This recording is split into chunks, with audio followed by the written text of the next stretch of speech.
Vamos a ver algunos conceptos básicos del mundo de la informática, como son los sistemas operativos y la programación. Esta primera presentación podrá resultar un poco abstracta, pero después con los ejercicios iremos viendo cosas más concretas y todos estos conceptos se entenderán mejor. Aunque lo que vamos a ver puede ser de utilidad para muchas especialidades, la verdad es que la mayor parte de los contenidos y de los ejercicios los he preparado pensando en la formación de hidrólogos operacionales, hidrólogos como los que trabajan en los servicios nacionales de hidrología. Ellos requieren muchas habilidades y entre ellas considero que debe estar la informática y también hay que tener algunos conocimientos básicos de lo que son las comunicaciones o las telecomunicaciones. Ser capaz de programar ordenadores, pues puede llevarnos a tener mayor capacidad a la hora de manejar datos, de analizarlos. Y en cualquier caso puede ser un buen ejercicio intelectual, pero sobre todo hay muchas ocasiones en las que el hidrólogo pues puede realizar su trabajo de forma mucho más eficiente, ya que con unas pocas líneas de código puede evitar la realización de operaciones repetitivas. Para un usuario normal de una computadora, los archivos serán la unidad de información y en ellos pues almacenaremos documentos, gráficos, audios, vídeos. No olvidemos que un archivo es un conjunto de bytes almacenados en algún tipo de dispositivo de almacenamiento digital, discos, pendrive, etc. Y un byte es una secuencia de 8 bits, 8 ceros o unos. Contamos con sistemas de archivos. A veces un sistema operativo, que luego veremos en qué consiste, puede trabajar con diferentes sistemas de archivos, aunque por lo general cada sistema operativo tiene uno preferente. Generalmente se organizan en directorios o carpetas. Directorios y carpetas son palabras equivalentes, lo mismo que son archivos y ficheros.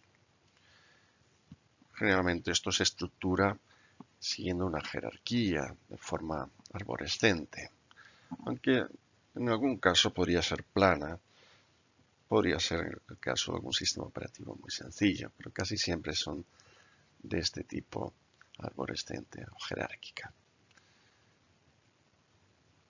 Así se organizan carpetas y en todas ellas se pueden almacenar archivos. La sintaxis no siempre es igual. Así en Unix, pues un determinado archivo, pues lo reconocemos por una dirección, que es una secuencia de caracteres, que responde a una sintaxis que no es la misma exactamente que en Windows. Así hay un separador que no es del todo coincidente, pero son muy similares. En los nombres de los archivos hay algo también relevante que nos facilita saber qué tipo de archivo es, qué tipo de información almacena, y es la extensión. En el caso de ejemplo tenemos el .txt, nos indica que es un archivo de texto que podemos visualizar con un tipo de programas que interpretan este tipo de archivos sencillos. PNG, JPG son extensiones comunes en archivos gráficos. Tenemos también los MP3 para audios, los MOV para vídeos, etc.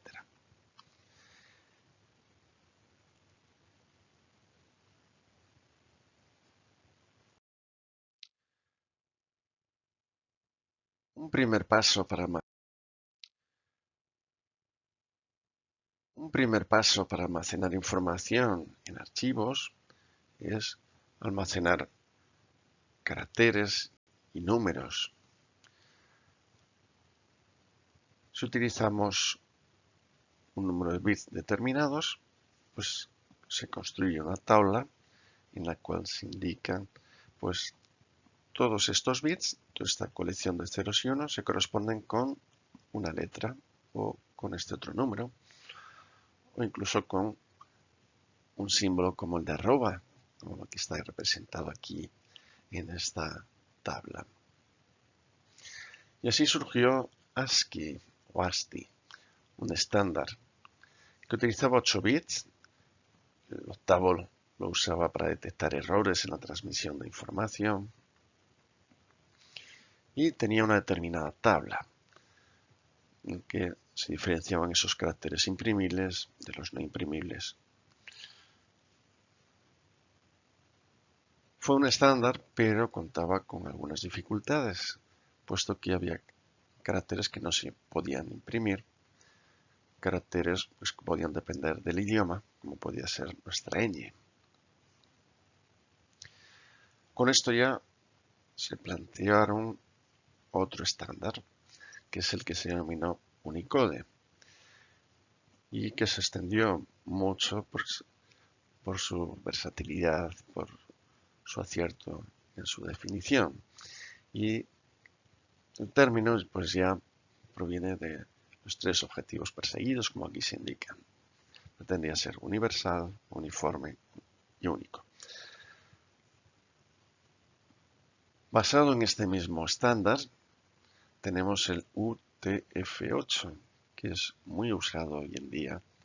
Por ejemplo, los archivos Python, donde escribimos el código fuente en el lenguaje Python de programación, por defecto se escriben en UTF-8. Es una forma de codificar muy completa, muy interesante porque utiliza símbolos de longitud variable, lo cual tiene algunas ventajas informáticas. Se mantiene una compatibilidad con los ASCII, pero como podemos también codificar con 2, 3, incluso con 4 bytes, pues ya el número de caracteres que se pueden imprimir es enorme. Con lo cual sirve para muchísimos lenguajes. En el caso de nuestra ñ, por ejemplo, pues se utilizan 3 bytes, como está representado en ese esquema. A esto se puede añadir algo más, que es lo que se llama el BOM, que es una marca al inicio de la secuencia, al inicio del archivo. Esto no es exclusivo del UTF-8, se puede utilizar para otro tipo de codificaciones. Y la ventaja que tiene es que esa marca, que es un carácter, permite a los programas identificar cómo está codificado el archivo y así interpretarlo correctamente.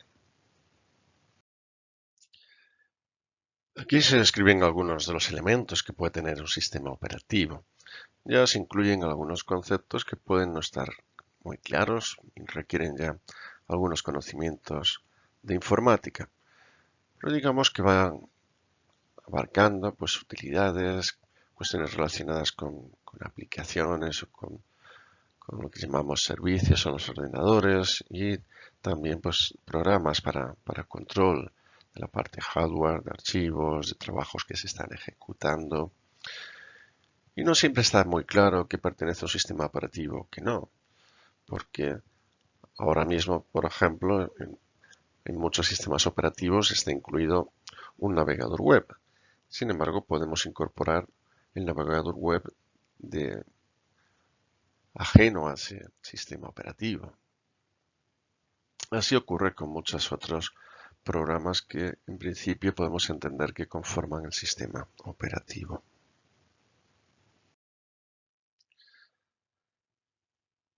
Bien, proceso es, como dice la presentación, una unidad ejecutable elemental que es manejada por el sistema operativo en su función de asignar tiempo de UCP, de la unidad central de proceso, de los procesadores, de las unidades que están realizando las tareas lógicas.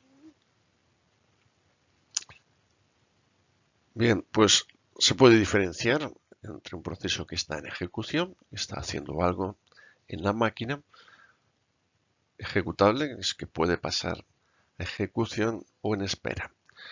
Hay programas que pueden estar ejecutados y en un momento dado quedarse en espera. O arrancar ya y quedarse en espera directamente. Y cuando sean unas circunstancias, volverse a activar. Hay una parte muy importante relacionada con los sistemas operativos que vimos anteriormente, y es lo que tiene que ver con los tiempos de proceso. Normalmente los procesadores están trabajando con varios procesos y van repartiendo tiempos. Esos tiempos son los que se llaman time slices, son pequeños intervalos de tiempo que dedica a diferentes procesos. El procesador tiene un reloj interno. Normalmente se ajusta a una hora y se dice entonces que puede trabajar en tiempo real porque va en hora de reloj. Esto pues permite pues sincronizar procesos con otros ordenadores. Esto es ahora especialmente conveniente al estar todos los ordenadores, ¿no? La mayoría de los ordenadores conectados a Internet. Por ello tiene que haber también unas utilidades para poder controlar colas de procesos, incluso pues planificarlos, establecer prioridades, porque un proceso pues puede ser especialmente importante. Entonces el sistema operativo tiene que permitirnos fijar prioridades para los diferentes procesos e incluso también pues estar pendiente de eso que se llaman interrupciones externas. Puede haber algo que obligue a un proceso a pararse, a detenerse o incluso a lanzarse a otro proceso en función de algo que pasa fuera del ordenador. Claro, para ello el ordenador tiene que estar conectado de algún modo. Bien, pues un programa es un conjunto de instrucciones que es el que va a definir pues qué va a hacer el ordenador. Para ello se usa el lenguaje de programación, porque esas instrucciones hay que escribirlas. Y esto pues se hace pues en un lenguaje que es formal, tiene unas reglas y bien, es lo que nos va a permitir pues definir todas esas instrucciones que va a definir el comportamiento de ese ordenador, de esa computadora.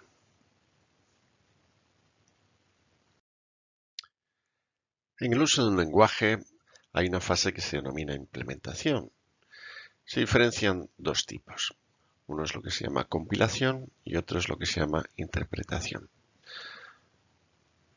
Para ambos hace falta un programa especial que es el compilador o el intérprete. Incluso hay programas que pueden realizar las dos funciones.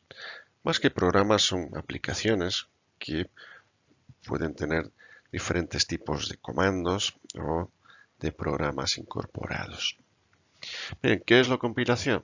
Nosotros escribimos en un lenguaje próximo al nuestro, un lenguaje formal. Y esto se escribe en unos archivos que es lo que se denomina el código fuente. Suelen ser archivos de texto.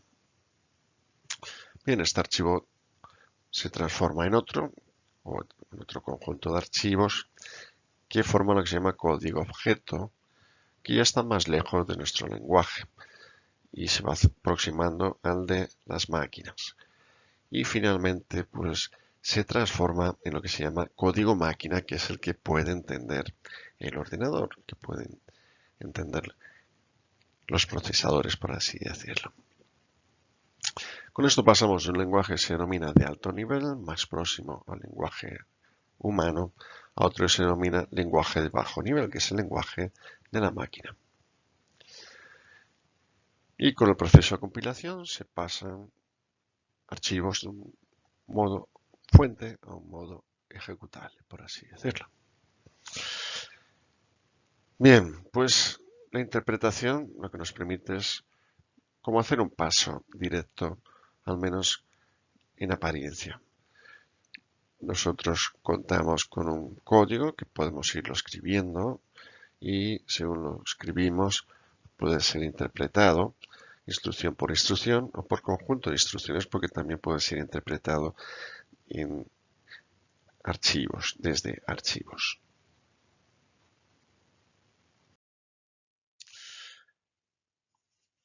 A lo largo de la historia de los ordenadores, pues se han ido viendo muchos lenguajes de programación. Incluso pues se han ido diferenciando generaciones.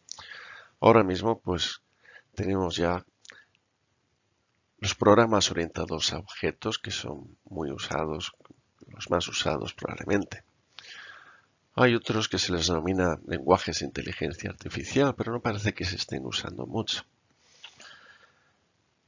Luego podemos los lenguajes clasificarlos por paradigmas, se llama, que es por procedimientos en los que se agrupan un conjunto de instrucciones dirigida por eventos, por ejemplo, programas que reaccionan, ¿verdad?, a que pulsemos una tecla en el teclado del ordenador, la que denominamos orientada a objetos, que después las veremos un poco en qué consisten, declarativas, multiparadigma, etcétera, etcétera. En realidad, los lenguajes que usamos ahora, pues nos permiten trabajar en modo multiparadigma realmente. Bien, hay una serie de elementos básicos, los del primer nivel, por así decirlo, en un lenguaje. Y es que podemos, por un lado, definir variables de tipo cadena, entero, número real, lógicas. Lógicas serían aquellas que solamente admiten dos valores, que puede ser verdadero y falso. Luego instrucciones, pues que nos permiten crear condicionales. Si pasa esto, entonces haz esto, y si no, haz lo otro. Esto se suele escribir con el if, else, instrucciones de este estilo que las veremos después en los ejercicios. Luego hay bucles, también los veremos. Mientras ocurra esto, sigue haciendo estas tareas, o bucles de tipo for, en el cual se fija, por ejemplo, una variable de tipo entero. Se dice, desde que esta variable alcance el valor 1 hasta el 100, realizas estas instrucciones, y cada vez que realices ese conjunto de instrucciones, pues sumas 1 a esa variable y así cuentas 100 veces que tienes que repetir esas tareas. Todo esto lo veremos en ejercicios. Hay dos ejemplos de lenguajes. Uno es el VBA, Visual Basic para aplicaciones en Microsoft Excel. Ahí hay dos direcciones en las cuales pues podemos encontrar información de en qué consiste este lenguaje. Por un lado, la oficial de Microsoft, pero en esta página que os indico aquí, de mi sitio web, podéis encontrar un documento y ejercicios para aprender a programar con este lenguaje. Y tenemos también Python, un lenguaje muy usado que podemos usar desde plataformas muy diversas y cuyo uso es altamente recomendable hoy en día. Los ejemplos que veremos en otras presentaciones pues se harán con este lenguaje. Ahí tenéis otra página donde se pueden encontrar muchos recursos sobre cómo aprender Python. El concepto de la programación orientada a objetos es muy difícil de entender si no se sabe nada de programación. No obstante, voy a intentar transmitir algunas nociones de en qué consiste, que nos podrán facilitar el entender el porqué de estos avances que están incorporados en los dos lenguajes que mencioné anteriormente, como son el Python y VBA. Por un lado tenemos un objeto que es una unidad de programación. Y por un lado tenemos esto que se llaman clases, que es un molde de definición. En los lenguajes de generaciones anteriores, pues se programaba con procedimientos o rutinas, que eran partes de instrucciones que estaban agrupadas dentro de un bloque, por así decirlo. En ocasiones estos conjuntos de instrucciones agrupados pues nos devolvían un valor, proporcionaban un valor concreto como resultado, que eso son las funciones. Con lo cual pues tenemos ahí el equivalente a una función matemática, por ejemplo, una f de x, ¿no? Le damos la x y nos devuelve un determinado valor. Pero con la programación orientada a objetos se da un paso más. Entonces, las clases pues, pueden tener unos métodos que serían algo análogo a las rutinas estas que antes las teníamos aisladas o que las podíamos tener en módulos y que incluso pueden devolver un valor a modo de funciones. Pero luego tienen también sus atributos, estas clases. Una clase puede ser, por ejemplo, un embalse.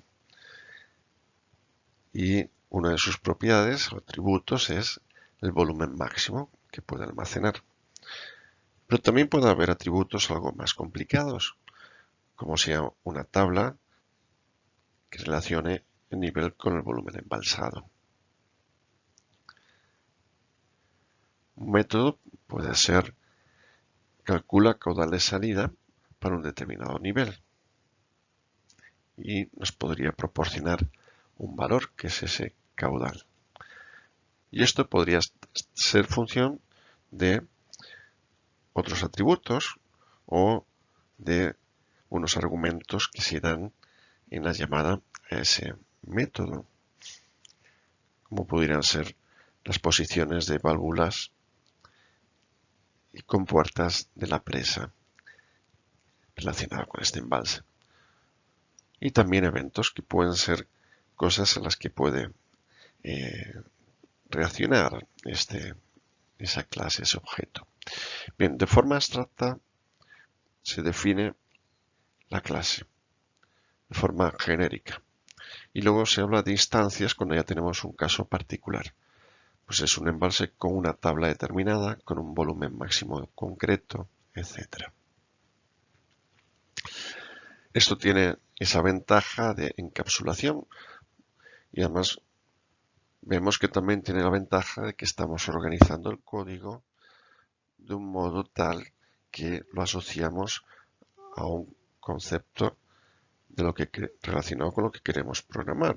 Y en este caso es un objeto, digamos, del mundo real. La programación orientada a objetos tiene otras ventajas, como es la herencia. Podemos diferenciar subclases que se denominan. Así tendríamos animal, perro, gato. Si hemos definido una clase que es animal, perro puede ser una subclase de esta que tiene una serie de singularidades. Tenemos el polimorfismo, podemos resolver bien, pues que, por ejemplo, imprimir puede ser un método que tengan muchos objetos distintos. Sin embargo, a la hora de interpretarse, pues según sea un objeto u otro, pues funcionará de un modo u otro.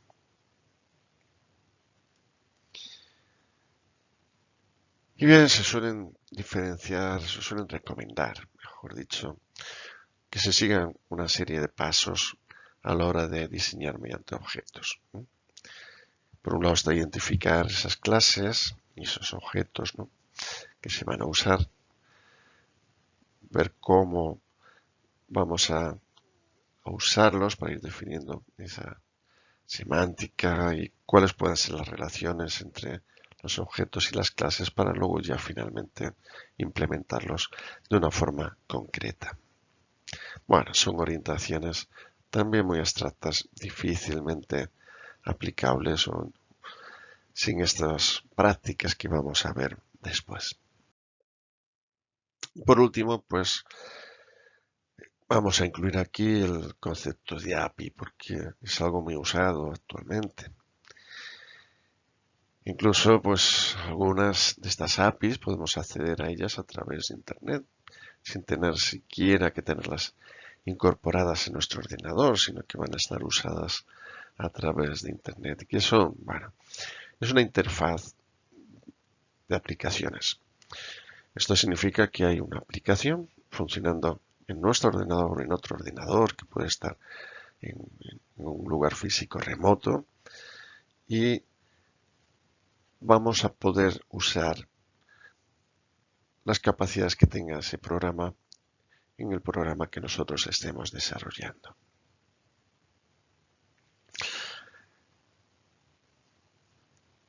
Bien, aquí tenemos también incorporado el concepto de biblioteca, que no hemos hablado anteriormente de él.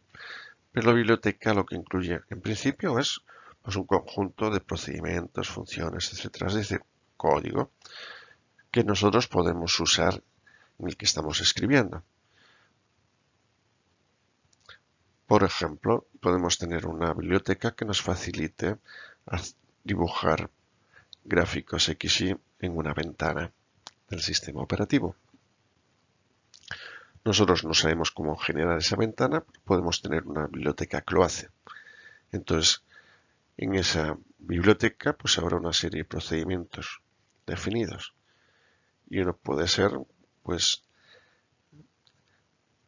presenta ventana con un gráfico XY y a ese procedimiento le enviamos como información los pares de coordenadas que tiene que representar. Eso nos va a facilitar que podamos representar esa ventana sin que nosotros conozcamos los detalles de cómo se hace eso. Por eso usamos bibliotecas. Y esto para los hidrólogos, por ejemplo, es especialmente importante porque no tienen que conocer los detalles informáticos, simplemente tienen que saber cómo utilizar esa biblioteca. Esa biblioteca también puede incluir objetos de programación. ¿De acuerdo? Son compatibles hoy en día todas estas bibliotecas con la programación orientada a objetos.